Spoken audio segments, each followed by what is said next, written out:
1993 fue el primer año en que se conmemoró el Día Mundial del Agua. Desde entonces, los esfuerzos por parte de todos, sobre todo de los organismos, van encaminados al cuidado, a rescatar y al manejo del agua potable en nuestro mundo. Sin embargo, a pesar de todo esto, 2.200 millones de personas aún viven sin agua potable en el mundo. Estas son cifras de la Organización de las Naciones Unidas. Y por eso desde entonces, desde 1993, se conmemora este Día Mundial del Agua. Y vamos a comenzar de una manera muy artística. Escuchemos. Bueno, hola, buenos días a todos. Hace algunas semanas, la Dirección de Promoción precisamente de la Cultura del Agua organizó junto con nosotros, conmigo y con un equipo, la publicación de Poesías al Agua. Este material que está condensado en versos del agua, lo interesante de todo es que fue elaborado por alumnos de preparatoria, personas que aman la poesía. Por cierto, ayer fue Día Mundial de la Poesía. Hoy es Día Mundial del Agua y ayer fue Día Mundial de la Poesía. Dos conmemoraciones importantes y entonces surge esta idea y bueno, hoy estoy aquí para dar lectura a dos de los poemas que están incluidos en esta compilación y lo hago con mucho orgullo. Soy periodista, pero me encanta la poesía y entonces vamos a leer estos dos materiales. Uno se llama Cuidemos el agua, es de Raúl Hernández Santamaría y dice así: los seres vivos necesitamos del agua, de ella depende nuestra existencia, nos cuida de forma interna y externa, pero no llega a ser eterna, fuente de miles de usos cotidianos, desde beberla hasta bañarnos. El problema que tenemos los humanos es que sin sentido la desperdiciamos. La vida nos la regaló como algo divino y algo así se cuida con cariño, sin abusar de ella, evitando cortes indefinidos. No digo que dejemos de aprovecharla ni que ignoremos la situación delicada, simplemente que aprendamos a usarla sin exceder la cantidad adecuada. Esta poesía es de Raúl Hernández Santamaría y voy con otro material que es de Francisco Hipólito Linares y se llama Nihilismo del exterminio del agua. Heidegger rechazaba privilegiar la existencia humana, ni decir de los objetos y a ti. ¿Qué te hace pensar que vales más que el agua? ¿De dónde proceden esos pobres pensamientos? La dialéctica me hace soñar, entender el dualismo hasta congelarme la mente, comprender la naturaleza como algo primordial, sobre mi existencia secundaria radical. No falta mucho para llegar al futuro, donde encontrarás la nostalgia y tu arrepentimiento turro de haber dejado tu descendencia sin futuro. Mirarás tu reflejo y solo podrás ver tu incurro. Ante el agua, toma una postura determinista, no la vuelvas endeble, no permitas que el mundo se convierta en ascuas. Este líquido a todos nos concierne. Solo encárgate de no perpetuar tu mediocridad. Razona siempre para mejorar. Dale al agua una entidad y harás mejor a la humanidad. Es un material de Francisco Hipólito Linares. Son 12 poemas, uno por cada mes, y gracias por invitarme. Gracias, muchas gracias y qué buena manera de iniciar haciendo reflexión, porque eso también es la poesía, ¿no, Rocío? Así es, así es. Una gran reflexión y sobre todo de lo más importante que tenemos los seres humanos, que es el agua. Ahí estuvo la participación de Rocío Galván, una reconocidísima periodista tijuanense a quien le agradecemos su participación y su apertura esta mañana en este foro virtual por el Día Mundial del Agua. Estamos completamente en vivo transmitiendo desde la Comisión Estatal de Servicios Públicos de Tijuana para todas las personas que nos siguen a través de las redes sociales. Gracias a todos quienes están a través de la página de Facebook de la CES por estar sintonizándonos. Lo sabemos, estamos en contingencia, aún no podemos realizar todavía los grandes eventos que quisiéramos de manera física, sin embargo, este día no puede pasar desapercibido, sobre todo para los organismos del agua y un organismo tan importante también como lo es la CES. Y para iniciar este día con las pláticas, las charlas, las ponencias y también las mesas, el día de hoy me acompañan grandes compañeros, lo tengo que decir de esta manera también, a quien conozco desde hace ya más de un año y de quien me consta el trabajo de cada uno y con quien he trabajado de la mano cada día aquí en la comisión. Y de esta manera vamos a abrir este día, esta plática, esta charla.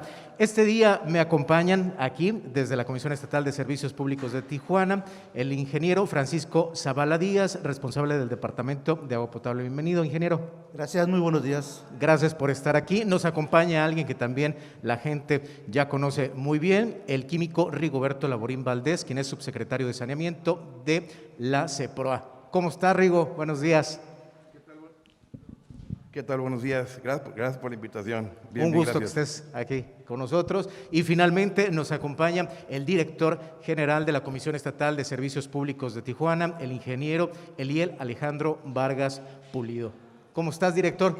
Buenos días. Muy bien, muy bien. Buenos días a todos. Gracias por estar aquí. Sabemos de sus agendas, sabemos del trabajo que tienen, pero también este día lo tenemos que reconocer y darle su importancia, y por eso están aquí ustedes el día de hoy.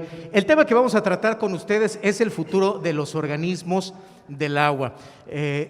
Pero para hablar del futuro de los organismos tenemos que hablar del pasado, y a la gente me gustaría que le platicáramos un poco sobre el origen de los organismos o cómo nace el abastecimiento de agua para la ciudad de Tijuana. ¿Cómo es que se forma? ¿Hace alrededor de cuántos años surge el primer organismo? ¿Quién era el responsable? ¿Era el gobierno federal? ¿Era el gobierno estatal? ¿Eran los ayuntamientos? ¿Cómo se inició a distribuir el agua potable en la ciudad de Tijuana? ¿Quién quiere abrir? Adelante, ingeniero Zavala. Sí, cómo no. Mira, tenemos una referencia, la más reciente, ¿no? Que en 1982 se inició con el programa del acueducto Río Colorado, y a partir de esa fecha se empezó a potabilizar el agua en el plan potabilizador fluorido. Esa fecha fue un 16 de septiembre precisamente del 82, cuando se potabilizaron los primeros 350 litros para la ciudad de Tijuana. Ahorita, a esta fecha, andamos cerca de los 4,700 ahorita en invierno, y vamos a andar en los 5,500 en verano. En poco tiempo aumentamos considerablemente lo que viene siendo la cantidad de agua que estamos consumiendo para la ciudad de Tijuana. Platicábamos o lo escuchaba hace algún tiempo, y platicaba sobre que el abasto para Tijuana pues no era como el que tenemos el día de hoy, que en la mayoría de los hogares podemos abrir la llave y podemos encontrarnos el agua. Lo escuchaba hablar mucho sobre la gente que guardaba agua en los tambos. ¿Por qué ocurría esto? Bueno, adelante. De nuevo. Mira, sí, el organismo desde 1966, que fue la Junta Municipal, ahí empezó más o menos cómo se forman los organismos. En 1966 se crea la comisión, y en 1979 se hace el decreto, mediante el decreto número 44, ya lo que es la creación del organismo con recursos propios. Es una unidad, es una dependencia independiente, con recursos propios, obviamente, y el objetivo pues es brindar el servicio de agua potable a toda la población y el saneamiento, obviamente.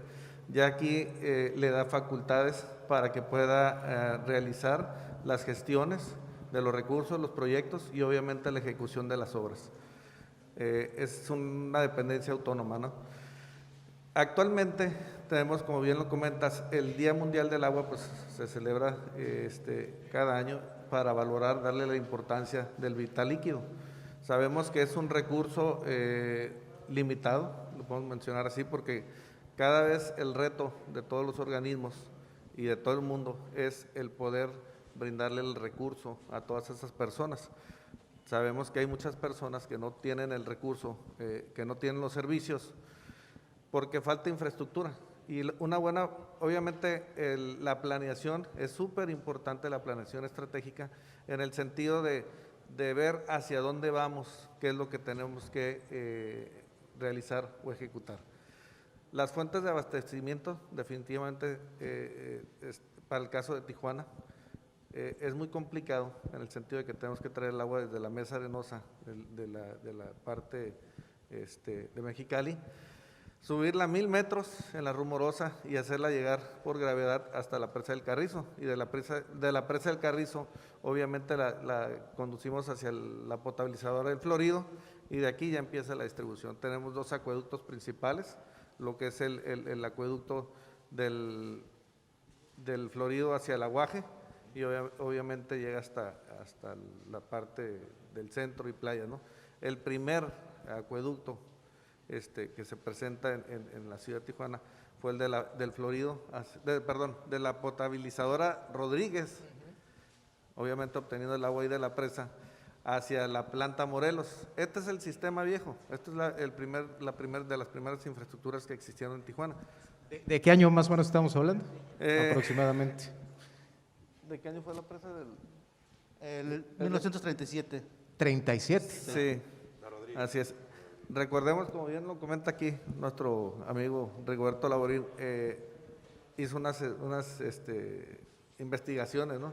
En el sentido de cuál fue el objetivo de la presa Abelardo L. Rodríguez, y que fue en su momento el control de avenidas por lluvias más que nada, ¿no? ¿Por qué?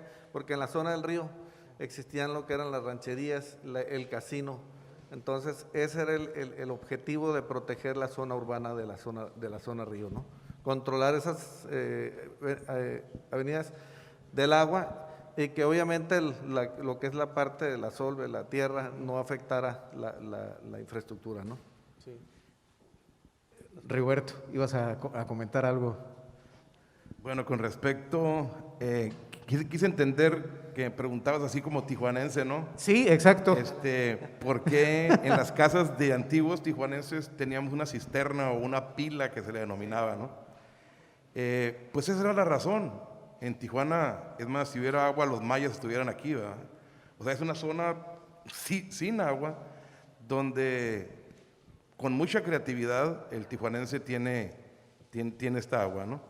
Precisamente estaba revisando que en el 2015 estaba la presa del Carrizo totalmente llena. ¿Por qué? Porque llegaban 5,000 litros por segundo a la presa y se consumían 4,000. Es decir, teníamos 1000 litros de más que podíamos estar almacenando. Entonces no era una prioridad en aquellos momentos, siendo que en el 85 fue cuando el acueducto comenzó a funcionar. No era un tema la falta de agua, posiblemente la distribución, pero la falta de agua no era un tema, ¿no? Y hoy en día el crecimiento de la ciudad aparentemente crece 2-3% anual, pero las estadísticas reales es un poquito más, a tal grado que en verano andamos consumiendo 5,500 litros por segundo, ¿no? Entonces estamos en una situación, no Tijuana, todo el mundo en situación bien crítica. Ya hay ciudades como Cape Town en Sudáfrica que ya pasaron por una sequía increíble, que le dijeron a los ciudadanos: tienen que usar 50 litros máximos al día por persona, si no se nos acaba el agua, ¿no? A ver, Entonces, para darnos una idea, ¿cuántos litros estaría consumiendo o consumimos aquí en la región? 220 litros. 220 litros al día. Cada persona en Tijuana o Rosarito, eso es lo que se consume, 220. Y bajar a 50 litros, digamos, como en este caso. Fue una medida extraordinaria, ¿sí? Pero se solidarizó esta ciudad a tal grado de que si tenían un año para que se les acabara el agua, lo prolongaron a 3. Fue cuestión de educación, de comunicación. Es que una comunidad informada es nuestra mejor aliada, ¿no? Una comunidad que sabe el valor del agua. Muchos cuando llegamos, como la mayoría de los que estamos en Tijuana, desconocemos de dónde se abastece el agua para nuestra ciudad. Sin embargo, poco a poco vamos descubriendo que nosotros no tenemos ríos, no tenemos lagos, no tenemos de dónde obtener esa agua. Hace poco platicabas, director, sobre los pozos, que es algo que se va a tener que aprovechar finalmente. Los pozos los tenemos y debemos de aprovecharlos. Así es. Mira, tenemos una creatividad tremenda. Han pasado por el organismo ingenieros extraordinarios, muy experimentados, innovadores, vamos manejándolo así. Recordemos que la primera desaladora del mundo, si mal no estoy, se dio precisamente en la ciudad de Rosarito, en los 60s. Estuvo en lo que era la planta de la Comisión Federal de Electricidad, y esta abastecía de agua hacia la ciudad de Tijuana. También recordemos que los pozos de la misión precisamente fue una de las fuentes principales que te conducían alrededor de los 150, 200 litros desde la misión, obviamente a través de 2 bombeos hacia la ciudad de Tijuana, llegaban al tanque Herrera también. Entonces, hay que reconocerle los méritos, el esfuerzo que cada persona que ha transcurrido por el organismo, y no hablo nada más de los empleados o los funcionarios públicos, hablo de todas esas profesionales que son externos a la sociedad, obviamente, porque a través de todas sus recomendaciones, a través de los proyectos que se han gestionado, llegamos a una planeación adecuada para la ciudad de Tijuana.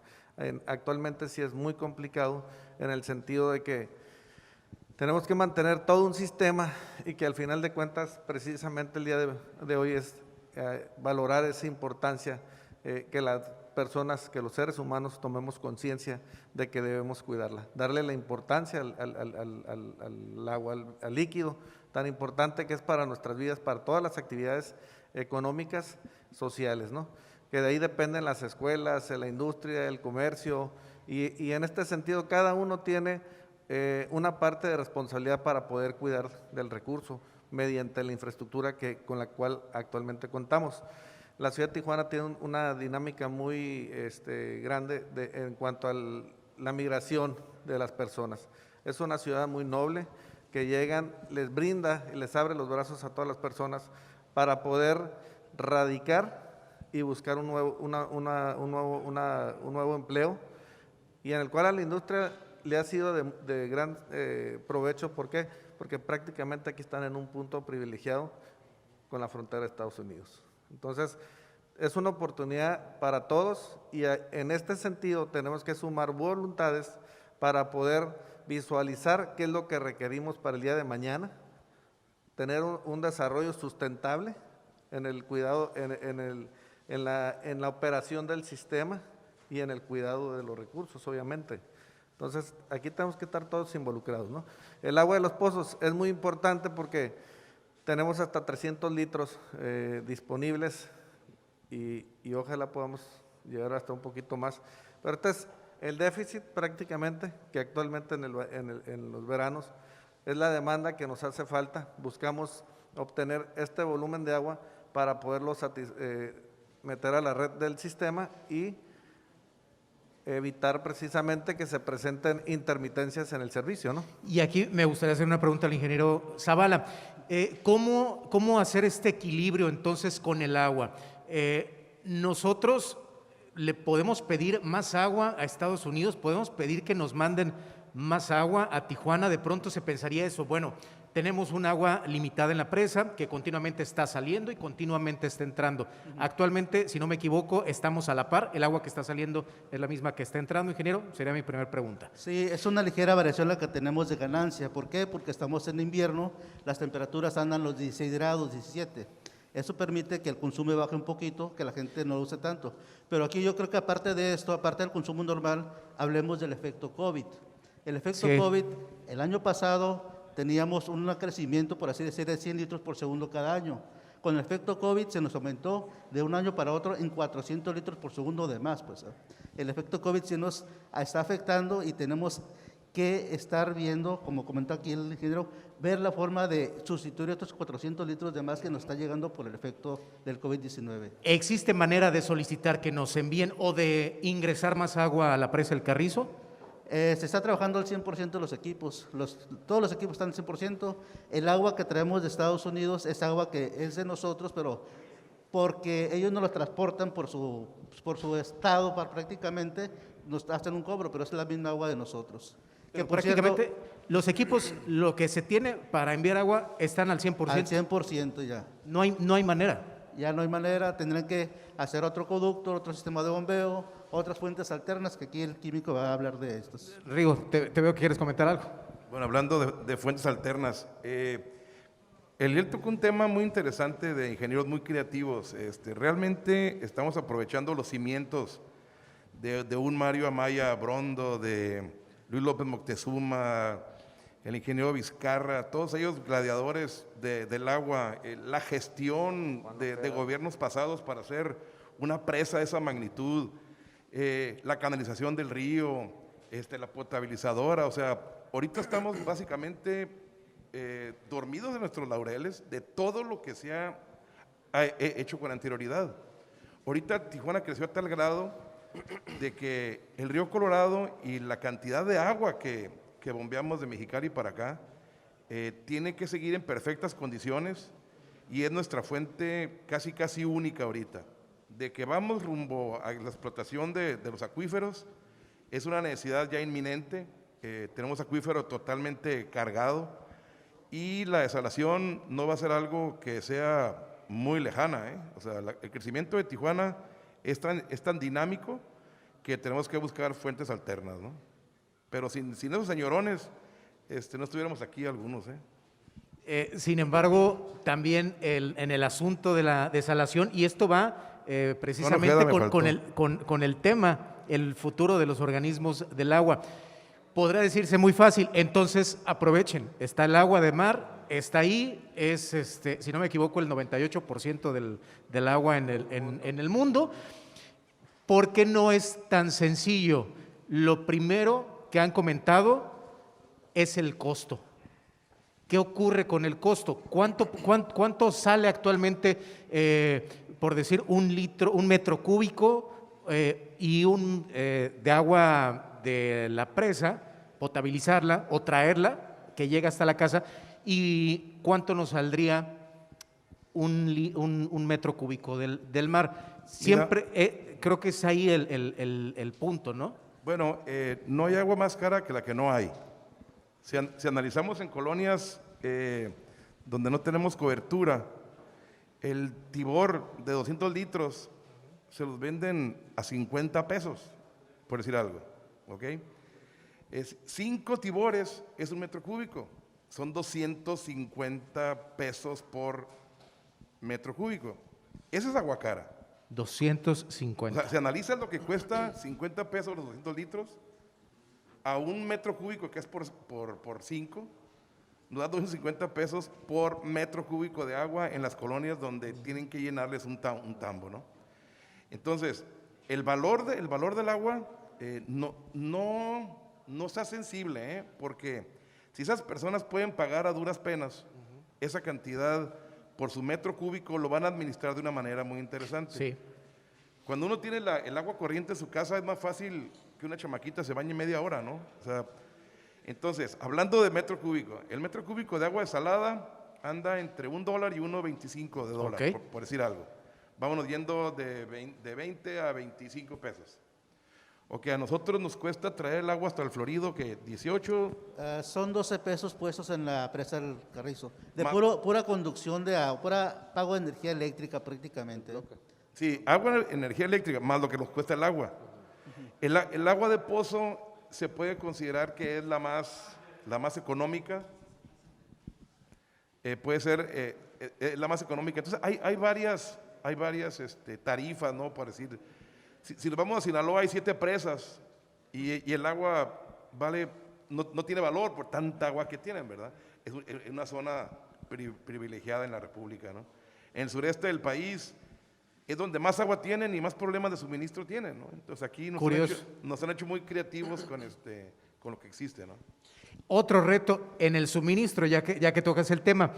El suministro para Tijuana es muy diferente también a otras zonas. Nosotros no vivimos en una zona, digamos, plana, en donde la distribución simplemente llega, digamos, incluso por presión desde la potabilizadora, y podamos distribuirla. Tenemos el asunto de que en Tijuana vivimos entre cerros, vivimos entre cañones, y hacer llegar el agua a las casas no es tan sencillo. Está el reto de los bombeos, director. Sí, así es. ¿Qué ocurre con esto en una ciudad como Tijuana? ¿Por qué es importante los sistemas de bombeo y rebombeo? Ok, mira, pues así como hablamos, ¿no? De subir el agua, los 1000 metros Ajá. hacia la Rumorosa, pues obviamente aquí ya aprovechamos esa carga y todos los desarrollos que se encuentran 20 metros abajo del nivel de la presa, de la potabilizadora del Florido, obviamente puede llegar por gravedad. Podemos decir que es una desventaja el que se tenga una ciudad tan accidentada por la topografía, pero también de igual manera es una ventaja en el sentido propiamente de que podemos conducir por gravedad, y al estar en las partes bajas, los centros de población o las colonias, esto nos ayuda a evitar también. Una zona plana no quiere decir que no van a contar con un sistema de bombeo. Puede ser que tengan múltiples sistemas de bombeo hidroneumático, ¿no? Como en el caso de Mexicali, que es una ciudad plana totalmente. Entonces, aquí definitivamente el hecho de que las personas o los desarrolladores construyan un nuevo fraccionamiento, un nuevo centro de población, arriba de esa cota de la presa de la potabilizadora del Florido, perdón, nos genera la necesidad de instalar bombeos, como es el caso del primer sistema de la ciudad de Tijuana, que era el de la presa Rodríguez hacia el tanque Morelos. Toda esta parte de la zona río se alimentaba la Madero, la zona centro, se alimentaban precisamente de ese sistema.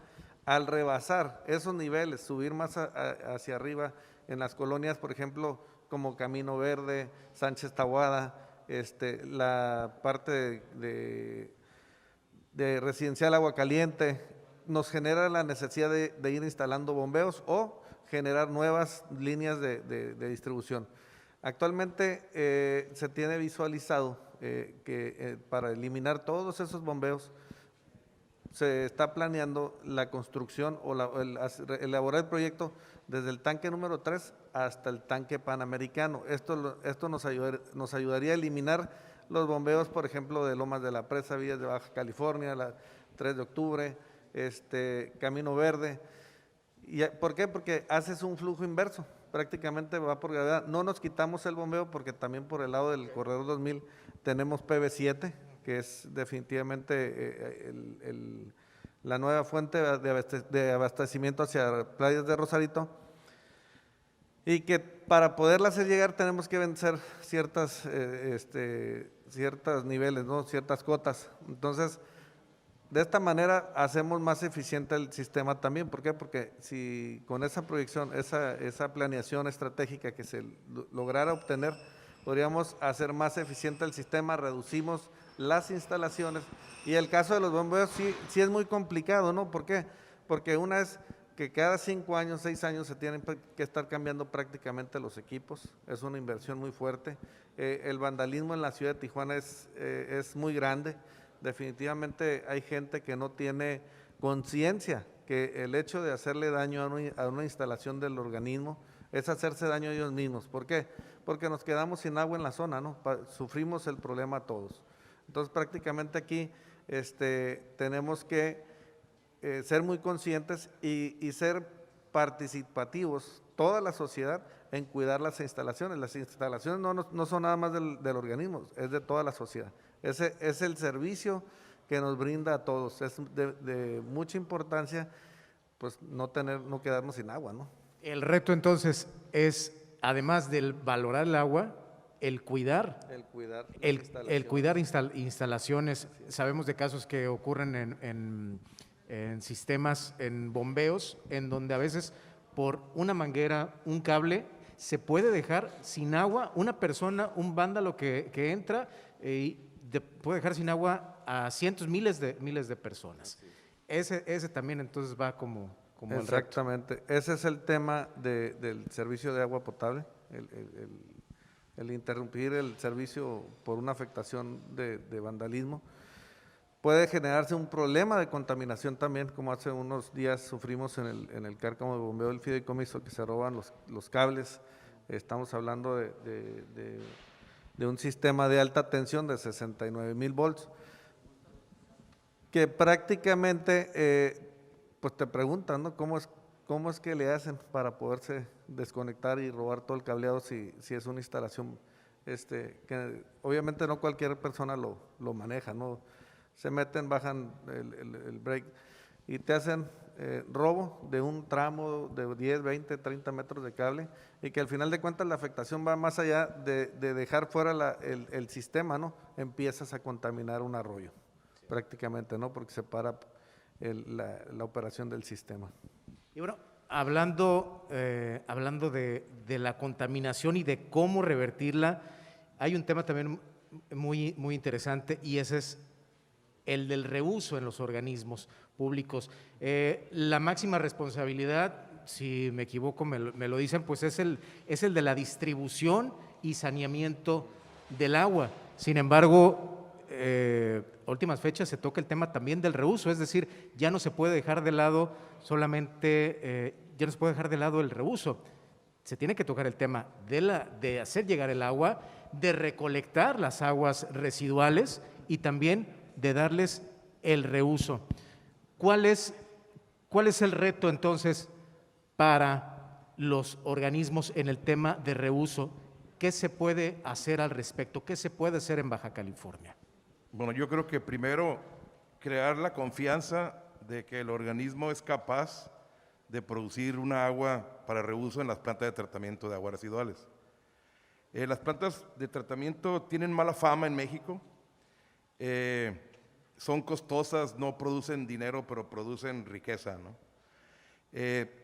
Posiblemente se escuchó como una contradicción, pero ahorita tenemos un proyecto que ya inició de reutilizar parte del agua residual tratada de la ciudad de Tijuana, que se va a mandar al Valle de Guadalupe para poder asegurar el crecimiento de la industria vitivinícola.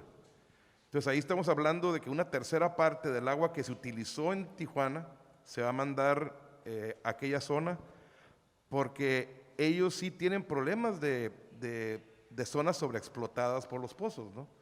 Y la industria vitivinícola pues no deja de ser ahorita el 70% del vino mexicano.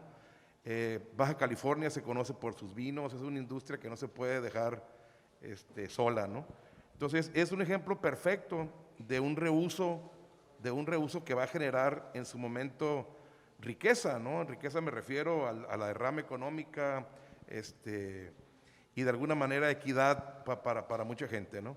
A un nivel más pequeño está, por ejemplo, un campo de golf aquí en la localidad, donde desde 1985 tiene una planta de tratamiento que da calidad para reuso y riegan 55 hectáreas de zacate sin utilizar una gota de agua potable, ¿no? Entonces, ese tipo de reusos son los que son bien vistos, y lo que era algo que no servía, se puede volver a reutilizar de una manera práctica. Y es quitar ese estigma, porque incluso no sé en qué ciudades, no sé en qué lado, pero el agua de reuso puede utilizarse nuevamente como agua potable, pero también es quitar nosotros el chip de que el agua que sale de mi casa y que puede recibir un tratamiento, la puedo volver a utilizar. Lo primero pensaría yo, ¿cómo voy a yo utilizar en mi casa agua que ya salió por el drenaje?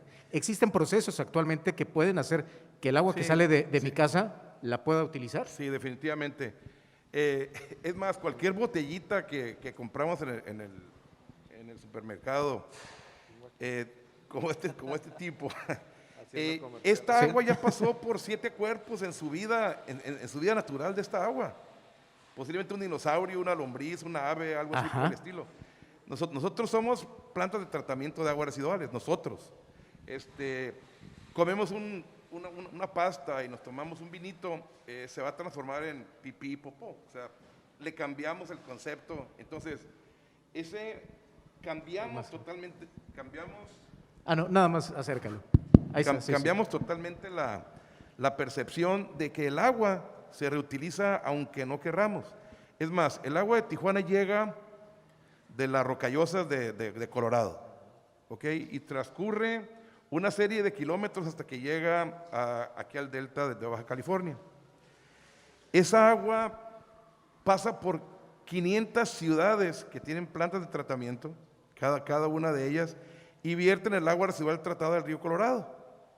Ok, estamos hablando posiblemente del 5%, 10% de esa agua, pero siempre hemos vivido con agua residual tratada, o por Dios, con su ciclo hidrológico perfecto, o por plantas de tratamiento mecanizadas, ¿no? Es decir, siempre ha existido Siempre un ha proceso, existido. no es que el agua de pronto salga y sea la No hay más más pura. agua, no hay más agua en el mundo más que la que tenemos, es el 1% de todo el agua que existe, 75% de los mares, pero 1% nada más tenemos de agua dulce, y esa es la que se ha estado, mira, el ciclo hidrológico que diseñó Diosito, mis respetos, ¿no? Es perfecto. O sea, en otras Ingeniero. palabras, la única agua que se puede decir que está libre de contaminantes, que no ha sido reutilizada, es la que nos llega de la lluvia por el proceso natural que hace de evaporación y transpiración. Todo lo demás, la que viene de Estados Unidos, del río Colorado, ya ha sido usada en un proceso. Muy bien, y bueno, ya para ir cerrando, tenemos ya solamente 4 minutos. Me gustaría ir cerrando con usted, ingeniero, aprovechándolo desde su trinchera, desde su puesto. Recuerdo al ingeniero Francisco Zavala Díaz, es el responsable del Departamento de Agua Potable de la Comisión Estatal de Servicios Públicos de Tijuana. ¿Cuál es el reto desde su área, desde lo técnico? ¿Cuál es el reto para Tijuana en tema de agua potable? El proporcionar a la población el agua de forma continua, pero con el apoyo de la misma ciudadanía para que hagan muy buen uso del agua, para que el agua ahorita que está a sus cierta cantidad de pesos por metro cúbico, dependiendo de los escalfones que estén, la puedan utilizar bastante bien y de manera bien, para evitar que se incremente el costo del agua. Porque si vamos con la desalación, vamos a tener que pagar lo doble que pagamos ahorita prácticamente. Muy bien, pues el buen aprovechamiento y el buen uso del agua potable, eso es con lo que me quedo. Por su parte, Rigoberto, ¿cuál sería, en síntesis, en resumen, el reto para los organismos desde tu perspectiva, desde tu trinchera? Si no nos actualizamos, vamos a ser muy deficientes, ¿eh? No podemos seguir igual. Mira, el mismo Einstein, que no era hasta un elemento de la tabla periódica que tenía, decía que locura es hacer lo mismo y esperar resultados diferentes, ¿no? Entonces tenemos que innovar, tenemos que actualizarnos, no podemos estar sentados en los cimientos que generaron varias personas que admiro mucho. Estamos dormidos en los laureles, tenemos instalaciones de mucha edad, entonces tenemos que ser muy creativos, muy rápido, muy buenos para gestión de fondos federales, y ser creativos localmente, y un apoyo de la población. Que sepan que no es problema de Tijuana, es problema de todo el mundo. Sí. Pues lo platicabas, incluso que donde tienen agua, en los estados donde tienen agua, es difícil también que tengan un abasto de manera continua. Gracias, director. En síntesis, ¿cuál es el reto para los organismos? ¿Cuál es el mayor reto y el futuro de los organismos? Y bueno, sobre todo aquí desde la CESP. Obviamente tener un equilibrio, ¿no? Un equilibrio Ok. en todos los sentidos, en la operación del sistema, la eficiencia comercial. Todo servicio, obviamente del cual se hace uso, pues obviamente hay que hacer un pago correspondiente, el pago correspondiente. Y esos ingresos que se obtienen por consumo de agua, pues es lo que nos mantiene operando, lo que mantiene la visión del organismo de poder salir adelante con nuevos proyectos. Definitivamente, si hay una buena planeación estratégica, cada día vamos a mejorar en nuestra operación. Es como Estados Unidos, si mal no recuerdo, son 25% de agua del subsuelo, 25% de agua de reuso, 25% del agua del acueducto y el 25% de agua del mar, ¿no? Hay que Diversificación. desalar. Diversificación, exactamente. Entonces, aquí tenemos un área de oportunidad tremenda en el sentido de que si tenemos la calidad del agua que cumpla, obviamente, nuestras plantas de Claro. tratamiento, hay nuevos objetivos, como bien lo comentaba aquí el químico Laborín, en el sentido de poderlo hacer llegar a la agricultura. Es una bondad muy grande, es una alternativa muy importante de poder hacer llegar este recurso evitar que el agua dulce con la cual le damos el servicio a la población sea hacia ese objetivo, reutilizarla, aliarnos con las empresas, con la industria, para poder reutilizarla en los procesos y evitar precisamente la utilización del agua potable. ¿Por qué? Porque estamos administrando bien el recurso. Obviamente, al tener estas alternativas, podemos administrar el agua, ¿no? Distribuirla de mejor manera. ¿Por qué? Porque tenemos limitaciones, pero podemos darle un segundo uso que sería súper importante para la ciudad, que estamos en una zona semidesértica y que es un gran reto para el organismo, ¿no? El reuso y no depender de una sola fuente, es con lo que me quedo. Pues bueno, les agradezco por su participación en esta mañana, gracias por haber estado con nosotros y abrir este foro virtual por el Día Mundial del Agua tan importante, que busca hacer eso, busca hacer conciencia entre la población y sobre todo en nuestra región, aquí en Tijuana, en Rosarito y pues en todo nuestro estado. Gracias, les agradezco, director general de la CES, subsecretario CEPROA y encargado de Departamento de Agua Potable de la CES. Muchas gracias. Gracias. Que tengan un excelente día. Y bueno, les vamos a hacer la entrega de reconocimientos. Lo hacemos aquí, lo hacemos debajo. Les hacemos aquí la entrega de reconocimientos por su participación. Adelante, Sonia, nos acompaña nuestra compañera Sonia, compañera de la Secretaría de CEPROA. Nos vamos a poner de pie, vamos a hacer la entrega del reconocimiento, voy a hacer la lectura. El primer reconocimiento va para el químico Rigoberto Laborín Valdés por su participación en este primer foro virtual mundial del agua. Hago la entrega. Muchas gracias. Tenemos también nuestra compañera Silvia Lemus. Gracias, Silvia. Para el ingeniero Eliel Vargas Pulido por su destacada participación y le vamos a hacer la entrega en unos momentos más. Ingeniero, muchas gracias por haber participado, que tengan un excelente día.